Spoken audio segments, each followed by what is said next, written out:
Alors, enchantée de faire votre connaissance. Merci pour votre attention. Je m'appelle Sophie Piton, je dirige Autone en France. Et aujourd'hui, on va vous parler de stock, qui est le sujet le plus sexy de 2024. Et on va particulièrement vous parler de l'optimisation des stocks dans un contexte d'hypercroissance. Je suis hyper fière d'être accompagnée de Julien Pierre Renier de Carrel, une superbe maison. Julien Pierre, je vous laisse vous présenter. Merci Sophie. Donc nous, Carrel, je m'occupe des opérations et de la finance chez Carrel. Carrel, nous sommes une maison qui a été créée en 1952, donc on a fêté nos 70 ans récemment. Et on a connu une hypercroissance très forte sur les 4-5 dernières années. Et cette croissance, elle repose sur 3 éléments, 3 piliers. Le premier pilier, c'est qu'il y a eu un changement de business model complet. On est passé d'une marque qui faisait 95% de son business en boutique classique en 2019. Et en 2023, les boutiques font 30%, on fait 30% sur l'e-shop et 30% en wholesale. Ça s'est passé sur une période assez courte. Ça, c'est le premier pilier. Le deuxième pilier, c'est l'internationalisation de la marque. L'e-shop, on fait 70% de nos ventes hors de France. La France, c'est le deuxième marché. Le premier marché, c'est le marché américain. Marché français, puis marché anglais. Et le wholesale qui a fort contenu international. Et troisième pilier, c'est une marque qui s'est recentrée sur ses iconiques. On est vraiment dans la loi de Pareto parfaite. Et nos iconiques qu'on décline, qu'on vient animer et qu'on vient renforcer chaque année de nouveaux modèles. Merci Julien Pierre. Pour ceux qui ne connaissent pas Carrel, peut-être, j'emporte au pied. Voilà. Et voilà nos modèles iconiques. Voilà.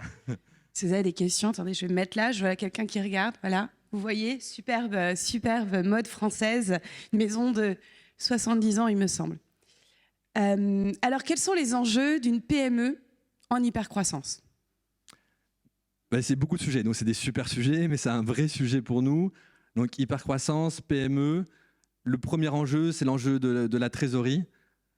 Sabrina l'a rappelé, l'a indiqué lors de son intervention. Nous, on a vraiment le besoin d'optimiser nos besoins sur nos iconiques dans les 4-5 mois à venir et l'anticiper au plus fin. Parce que les dérapages peuvent avoir des conséquences assez dingues, soit en pénurie de stock, donc c'est extrêmement frustrant, soit au contraire en surplus et de stock qu'on met beaucoup de temps à écouler. Ça, c'est le premier enjeu. Le deuxième enjeu, c'est bien déterminer l'implantation initiale du stock, s'assurer qu'ils sont dans les bons magasins qu'on a identifiés en fonction des ventes passées. Et le troisième sujet, c'est garder l'agilité d'une PME. Donc on est une PME, on se permet d'être agile et d'avoir un stock très fluide et qui puisse rapidement changer de point de vente. Nous, on gérait ça de quelle façon avant Autone ? On gérait ça sur des fichiers Excel qui étaient énormes, hyper laborieux, parce que nous, on a donc le modèle, on a la déclinaison matière, couleur, et puis après, on a 14 pointures différentes. Donc ça fait des tableaux assez énormes. Qu'on venait renseigner, on intégrait dedans des prévisions de vente qu'on figeait pour les 6 mois à venir, mais qui n'étaient pas dynamiques du tout. On intégrait l'état des stocks à date, l'état des commandes à date, et on venait définir un besoin, mais qu'il fallait animer, qui n'était pas en dynamique. Donc ça, c'était assez insuffisant et puis extrêmement chronophage. Alors effectivement, l'hypercroissance, c'est un super problème, mais c'est un problème très stressant. Et nous, Autone, alors qui sommes-nous ? On a parlé un petit peu de nous depuis le début. On est très jeunes. On est né en 2022. Et on est très jeune et on va très vite parce qu'il y a un vrai besoin du marché encore plus dans la période qu'on est en train de vivre, de faire plus avec moins. C'est une problématique économique, mais également une problématique RSE.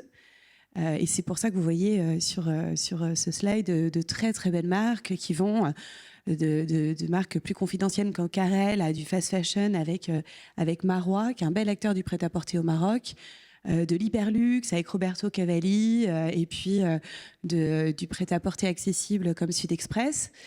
On a déjà remporté 2 prix de la supply chain à Paris Retail Week en septembre, mais aussi à la NRF à New York. On en est hyper fiers. Et aujourd'hui, on grandit très vite. On est 30 collaborateurs. Mon fondateur a l'habitude de dire qu'on est une toute petite multinationale. On a un bureau à New York, un bureau à Londres, un bureau à Paris, que je représente, et un bureau en Italie. Ceci étant dit, dans le contexte et dans les enjeux que vous nous avez présentés, Julien Pierre, dans quelle mesure est-ce que Autone vous a semblé et quels sont les modules d'Autone et qui vous permettent de répondre à vos besoins? On vient un peu sur nos besoins qu'on a identifiés tout à l'heure. Donc, anticiper les ventes de la façon la plus fine possible et dynamique surtout. Parce que nous, on a une vélocité des produits qui peut vite changer. Ça reste de la mode. On parlait de couleur tout à l'heure. Si la couleur Bordeaux, là, qui fonctionne bien, qui a une grosse vélocité, on va changer la data sur les prévisions de vente de ce modèle-là en Bordeaux, contrairement à ce que l'historique a indiqué. Donc, c'est anticiper les ventes de la façon la plus précise possible. 2, le fameux sujet d'avoir les bons produits au bon endroit et au bon moment. Ça, c'est le sujet clé que tout le monde a. 3, d'être agile avec nos contraintes, avec l'existant. Donc, avec des pénuries subies ou choisies, c'est de se dire, OK, est-ce qu'elles sont vraiment au bon endroit pour pouvoir être exploitées au mieux? Et 3, réapprovisionner nos réassorts, d'être le plus vigilant possible aux signaux faibles, quels que soient les quantités en volume, mais surtout en pourcentage. J'ai un taux d'écoulement élevé sur un produit, j'ai fait un test, vite de lancer un réassort pour arriver dans mon timing et ne pas arriver trop tard. Merci beaucoup.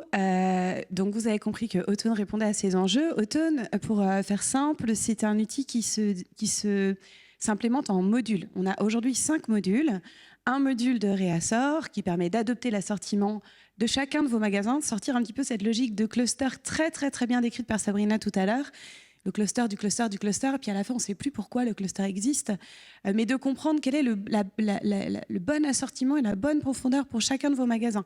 J'ai beaucoup aimé ce que vous avez dit tout à l'heure sur Auchan et la capacité à comprendre géographiquement en fait l'élasticité de la rupture, la tolérance à la rupture. C'est un peu la même chose mais pour la mode. Le rebalancing, en fait, c'est le transfert intermagasin, prendre la vue d'hélicoptère de notre stock et de comprendre où est-ce que mon stock existant, qui est sur le carrelage, alors nous on dit plutôt en surface dans la mode, mais qui peut être sur le carrelage et comment faire en sorte qu'il soit là où il va être vendu et pas qu'il occupe la réserve de là où il n'est pas vendu. Et puis un cycle long, bien planifier les achats de sa nouvelle collection, la comprendre, sa nouvelle collection, comprendre le potentiel de chacune de ses références, comprendre la profondeur, la grille de taille de chacune de ces références, parce qu'on applique une grille de taille un petit peu standardisée depuis 10 ans, en sachant tous que c'est complètement déconnant, mais on continue à le faire. Et enfin, à réapprovisionner, tout de suite détecter quel est le produit qui va être en rupture et anticiper en prenant en compte le temps de production, le temps logistique, pour que le produit ne soit pas rupté en magasin et qu'on ne perde pas ce client-là qui est venu acheter et qui finalement va aller dans l'enseigne d'à côté.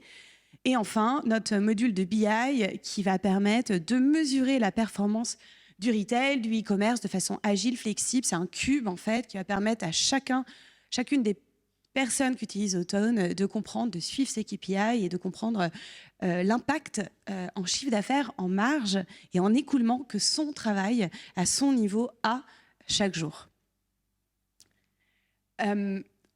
Autone, vous l'avez compris, c'est ouvrir le potentiel de votre stock. Et ça, à la granularité la plus fine. C'est-à-dire que nos algos fonctionnent à la référence, coloris, taille. Et aujourd'hui, cet après-midi, on parle avec un acteur du prêt-à-porter, bonnet. Donc, on peut ajouter autant de granularité qu'il est imaginable. Et à la fin, il y a point de vente. Donc, quelle est la bonne décision pour cette référence, coloris, taille, bonnet, etc., pour chacun des points de vente? C'est notre immense force. Et puis, notre autre immense force, c'est notre facilité d'implantation, puisque l'étape 1, ça va être d'utiliser la donnée du retailer, la donnée de vente, mais également la donnée du produit, tous les attributs produits, les similarités des produits entre les produits actuels et vos anciens produits. Les règles de configuration qui sont vos paramètres, comment faire en sorte que nos algorithmes ne fonctionnent pas de manière théorique, mais de manière réelle et pragmatique, qu'ils vous fournissent des recommandations qui correspondent à ce que vous pouvez faire. Si vous avez un minimum order quantity de 1000 pièces avec ce fournisseur, ça ne sert à rien qu'on vous dise d'en racheter 500 pièces. vous ne pourrez pas le faire. Donc, comprendre toutes les particularités de votre business, lancer la machine et détecter les opportunités business à chaque moment, faire des recommandations et enfin, étape 4, faire ces recommandations au métier, que le métier puisse les affiner avec cette finesse d'intelligence que décrivait encore une fois Sabrina tout à l'heure, que les gestionnaires, on utilise leur matière grise et non pas leur tableau Excel mental, qui est en fait pas la meilleure utilisation des ressources, pour aller chercher du manque à gagner, du chiffre d'affaires additionnel et préserver la marge à tout moment.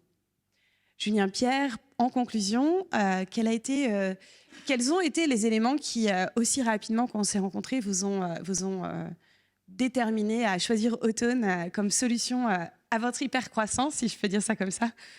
Ouais, le timing était parfait. Donc c'était vraiment société en hypercroissance, des besoins accrus et immédiats. On a rencontré Sophie et les équipes d'Ottone. Peut-être le premier sujet, c'est un sujet humain. C'est aussi l'énergie, l'implication et l'engagement de toute l'équipe Ottone. Ça, c'est vraiment c'est incroyable de les voir dérouler leur process. Donc, une solution qui est plug and play. Ils ont inspiré toute notre data depuis 2 ans, nos ventes, nos stocks quotidiens depuis 2 ans. Et pour pouvoir faire tourner l'algo, c'est assez fascinant. Le sujet, donc, nous, ce qui est intéressant, ça nous a permis aussi, pour nous de PME, de repenser un peu notre approche de la supply chain et de se dire, on met en place des routines et des alertes, mais au-delà de ça, comment est-ce qu'on travaille, comment est-ce qu'on anticipe, comment est-ce qu'on reporte. Nous, en fait, Ottone nous a aussi accompagnés sur une réorganisation de toute notre fonction supply chain. Et ça, c'est assez passionnant pour des PME en cours de structuration comme la nôtre. Et puis après, le 4e point, et là, c'est ma partie finance qui parle un peu plus, c'est Revenue Driver. Et là, clairement, donc on va commencer à passer nos premières commandes, je pense, fournisseurs là, ce mois-ci. Donc c'est assez fascinant de voir les prévisions et la capillarité dans laquelle Ottone va, avec toutes les contraintes qu'on a renseignées fournisseur par fournisseur, modèle par modèle. Et donc c'est Revenue Driver très rapidement là. Merci beaucoup.